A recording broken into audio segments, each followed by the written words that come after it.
Bismillahirrahmanirrahim. Assalamualaikum warahmatullahi wabarakatuh. Selamat pagi Bapak Ibu sekalian. Terima kasih sudah meluangkan waktu untuk hadir di agenda rapat kita hari ini. Di mana hari ini kita akan membahas upaya membangun ketahanan nasional melalui penyediaan rumah yang layak dan terjangkau. Sebelumnya, izinkan saya memperkenalkan diri. Saya Faikus sebagai moderator di rapat kali ini. Selanjutnya, mari kita mulai rapat hari ini dengan pemaparan dari masing-masing Bapak Ibu Menteri Perwakilan yang hadir. Kepada Bapak Fani Halim, kami persilakan. Ya, terima kasih Bu Farius. Bu Fairuz selaku moderator pada rapat kali ini, izinkan saya menyampaikan, yaitu rumah layak huni adalah fondasi ketahanan sosial. Daya backlog rumah kita masih tinggi, baik kepemilikan maupun kelayakan hunian. Pemerintah berkomitmen menjadikan skema pembangunan rumah terjangkau yang selaras dengan RPJMN, melibatkan semua pihak, pemerintah pusat, daerah, swasta, perbankan, dan masyarakat. Beberapa program utama yang sedang dijalankan Kementerian Perumahan dan Kawasan Permukiman antara lain, yang pertama, program 3 juta rumah. Pemerintah menargetkan pembangunan 3 juta unit rumah dalam periode program, dengan porsi besar dialokasikan untuk masyarakat berpenghasilan rendah atau yang disebut dengan MBR. Skala besar ini melibatkan sinergi antara pengembang swasta, BUMN, dan pemerintah daerah untuk memperluas akses kepemilikan rumah layak secara merata di seluruh Indonesia. Lalu untuk yang kedua, subsidi selisih bunga atau singkatannya adalah SSB, dan subsidi bantuan uang muka atau disingkat SBUM. Melalui program ini, masyarakat bisa mendapatkan keringanan cicilan dan bantuan uang muka saat membeli rumah pertama. Tujuannya agar keluarga muda dan pekerja formal maupun informal lebih mudah menjangkau pembiayaan perumahan. Yang ketiga, pembangunan rumah susun sederhana sewa atau rusunawa. Untuk mengatasi keterbatasan lahan di perkotaan padat, pemerintah membangun rusunawa dengan biaya sewa terjangkau. Rusunawa juga diprioritaskan bagi pekerja, mahasiswa, serta masyarakat berpenghasilan rendah di kota besar. Lalu untuk yang keempat, bantuan stimulan perumahan swadaya atau disingkat BSPS. Program ini ditujukan untuk memperbaiki rumah-rumah tidak layak huni di seluruh daerah. Bantuan diberikan dalam bentuk material dan pendampingan teknis sehingga masyarakat bisa membangun atau memperbaiki rumahnya secara gotong royong. Lalu untuk yang terakhir, kerjasama dengan pemerintah daerah. Kementerian bekerja sama dengan Pemda untuk menyediakan lahan perumahan, termasuk memanfaatkan tanah-tanah aset negara.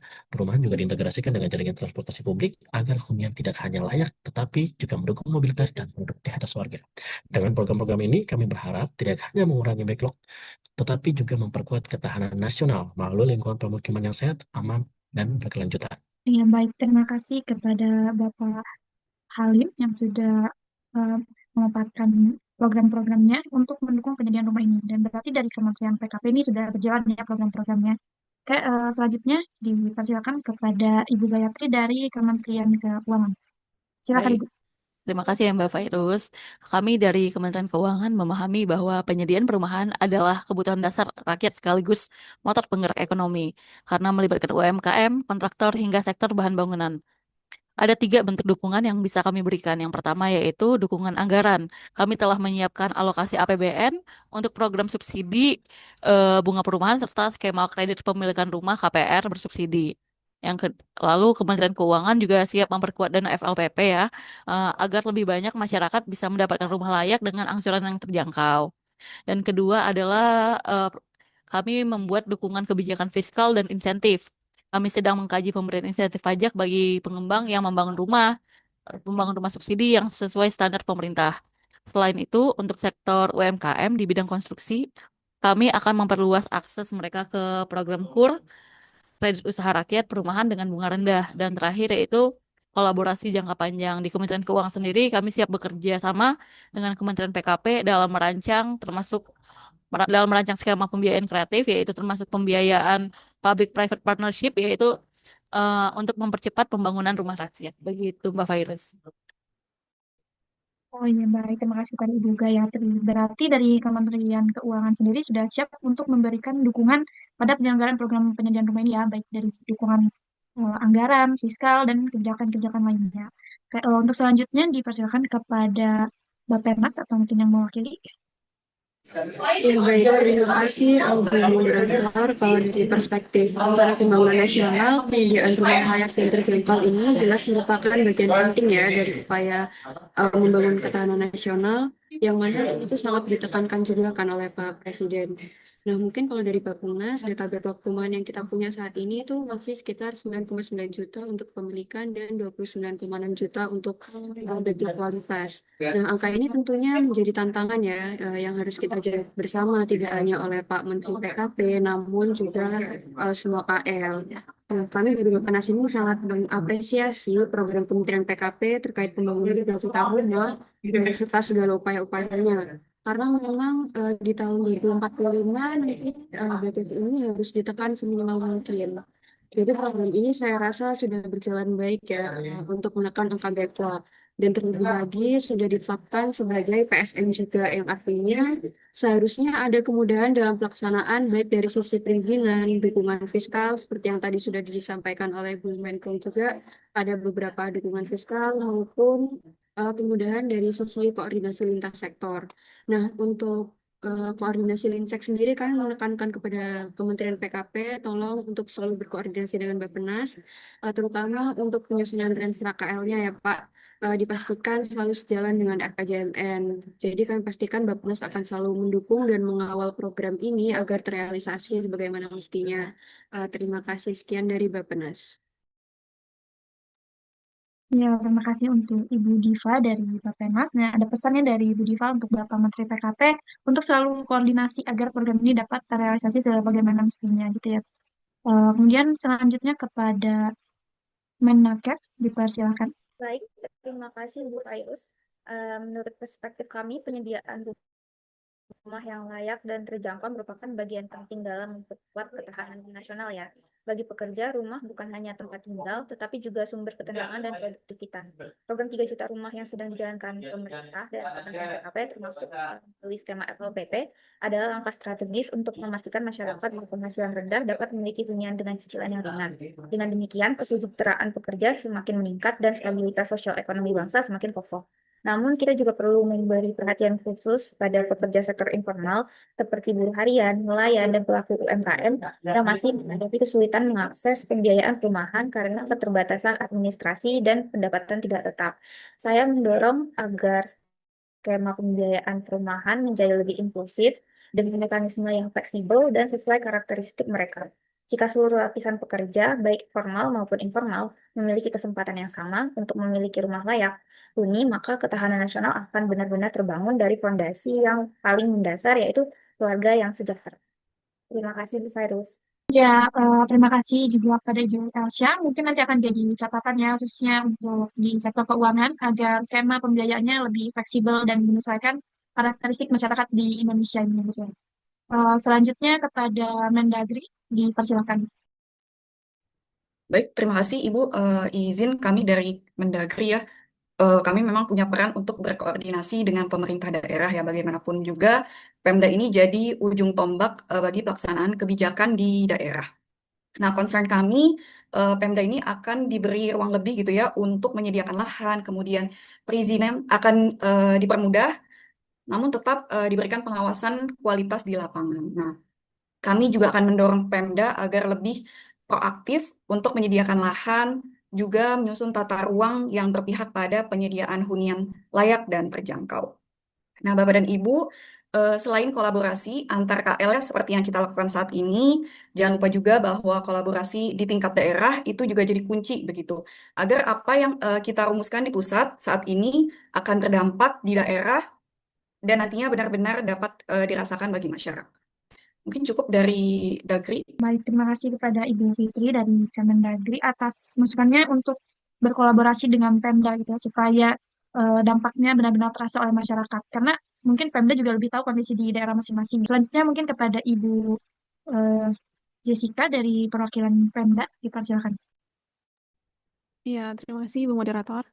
Kami menyadari betul bahwa pemerintah daerah ini punya peran yang penting dalam membangun ketahanan nasional melalui penyediaan rumah yang layak dan terjangkau. Seperti yang sudah disebutkan tadi, tantangan terbesarnya adalah keterbatasan lahan dan infrastruktur dasar. Sehingga kami pun akan berusaha untuk menyiapkan lahan dan memastikan infrastruktur dasar seperti jalan, air bersih, sanitasi, dan listrik tersedia di kawasan perumahan. Untuk itu, kami memohon dukungannya baik dari pemerintah pusat, para developer, dan semua pihak, termasuk juga dari lembaga kemasyarakatan, supaya kita bisa sama-sama menyediakan rumah yang layak huni. Selain itu, pemerintah daerah juga berkomitmen untuk memastikan bahwa penyaluran program bantuan perumahan ini tepat sasaran. Semua upaya ini bukan hanya untuk kesejahteraan masyarakat saja, tetapi juga memperkuat ketahanan sosial, ekonomi, dan pertahanan bangsa. Mungkin itu dari saya, Ibu Moderator. Terima kasih. Iya, baik. Terima kasih kepada Ibu Jessica selaku perwakilan dari Pemda Banten ya, Bu. Yang katanya sudah siap untuk berkomitmen untuk memastikan penyaluran program bantuan dari pemerintah pusat itu tepat sasaran. Mungkin selanjutnya kepada perwakilan dari developer, dipersilakan. Terima kasih Mbak Fairuz. Kami sebagai developer memiliki peran strategis dalam membangun ketahanan nasional, khususnya dengan menyediakan rumah layak dan terjangkau bagi masyarakat berpenghasilan rendah.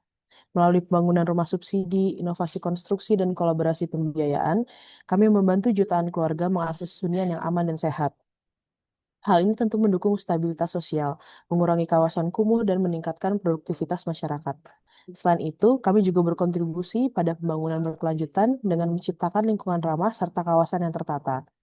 Dengan menjadi mitra aktif pemerintah dan melaksanakan tanggung jawab sosial, kami bukan hanya membangun rumah, tapi juga membangun masa depan bangsa. Ya, baik. Terima kasih kepada Ibu Karinka yang sudah siap mendukung program penyediaan rumah layak ini dengan terjangkau gitu ya. Oke, selanjutnya kepada perwakilan dari Bank BTN selaku mitra program penyediaan perumahan dipersilakan. Terima kasih, izin Bapak Ibu sekalian, saya mewakili Bank BTN. Kami melihat bahwa pembiayaan perumahan sebagai instrumen yang strategis dalam program penyediaan perumahan. Sehingga kami siap turut serta membantu mensukseskan program-program penyediaan perumahan Kementerian PKP dalam hal ini pembiayaan perumahan. Kami berkomitmen untuk memperluas akses KPR terjangkau dan inklusif dengan menghadirkan program kredit perumahan dengan bunga rendah, tenor panjang, dan skema pembayaran fleksibel, terutama bagi masyarakat berpenghasilan rendah dan pekerja sektor informal. Selain itu, kami dari BPN sedang dalam proses mendigitalisasi layanan untuk transparansi dan kemudahan proses pengajuan KPR.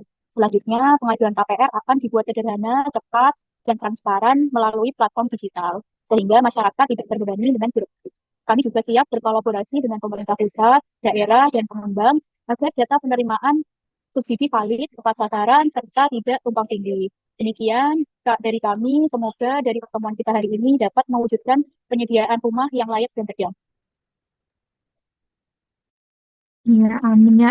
Keren sekali ya persiapan dari Bank BTN ini yang sudah siap untuk membantu masyarakat memiliki rumah layak. Gitu. Terima kasih kepada Ibu Vivi. Selanjutnya kepada Ibu Lucy selaku perwakilan dari akademisi dipersilakan. Terima kasih atas kesempatannya Bapak dan Ibu sekalian. Izinkan saya menambahkan dari perspektif akademis.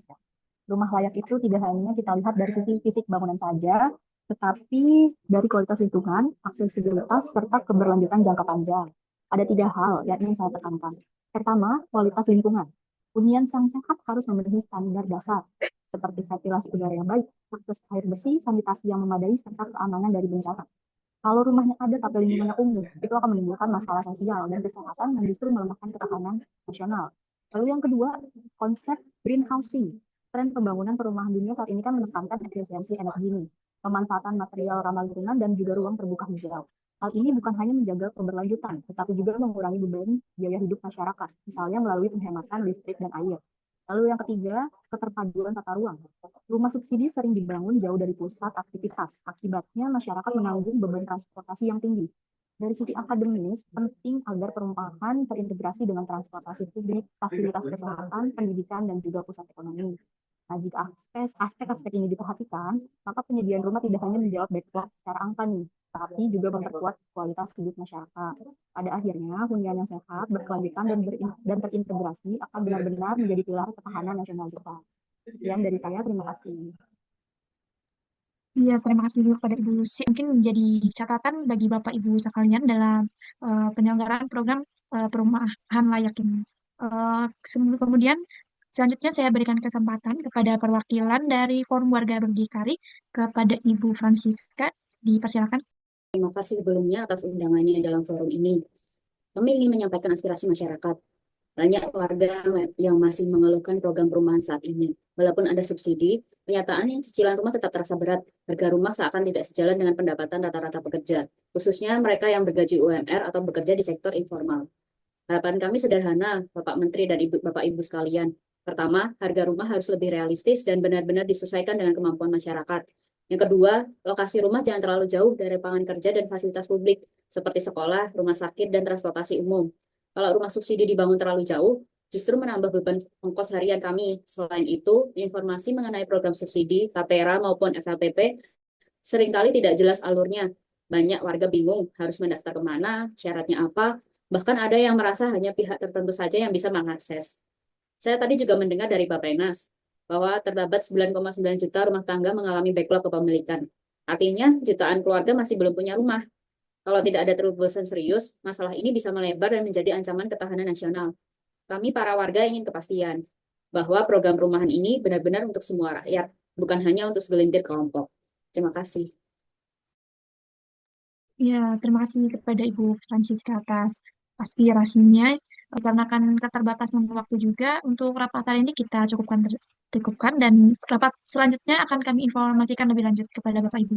Nah, kesimpulan rapat pada hari ini yaitu diperlukan sinergi lintas sektor dalam penyediaan rumah layak, kemudian pemerintah pusat dan daerah harus berkolaborasi dalam penyediaan lahan dan infrastruktur. Selanjutnya, skema pembelian inklusif diperluas untuk MBR dan pekerja informal.